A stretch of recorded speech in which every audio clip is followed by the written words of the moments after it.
నేను ఒకరోజు తెల్లవారితో నిద్రలేసి ఎక్కడ చూసినా కాగితం కనపడేది కాదు. తెల్లవారితో ఆలోచించి హైదరాబాద్లో ఎక్కడ చూసినా కాగితాలే.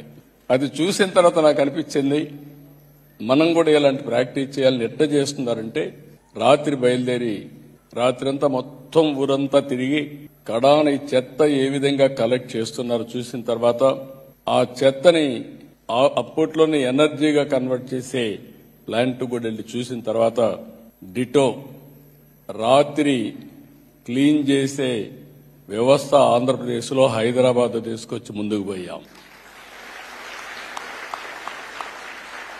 అది వచ్చిన తర్వాత చాలాసార్లు నేను అప్పుడప్పుడు ఇక్కడికి వచ్చేవాడిని.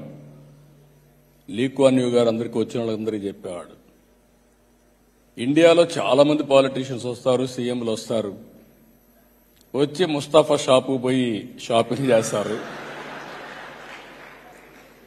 సంతోష ఐలాండ్ పోయి కసోపు ఉండి ఎంజాయ్ చేస్తారు, దాన్ని ఎక్కడికి పోవాలని ఇక్కడే కనెక్టివిటీగా వచ్చి వెళ్తా ఉంటారు. కానీ ఒకే ఒక పాలిటీషియన్ ఆంధ్ర సీఎం చూసా, ఇక్కడికి వచ్చి ఏ విధంగా పరిశుభ్రత ఉందో చూసిన తర్వాత దాన్ని అమలు చేశాడంటే అది నా అడ్మిరేషన్ చెప్పనే పరిస్థితికి వచ్చాడు.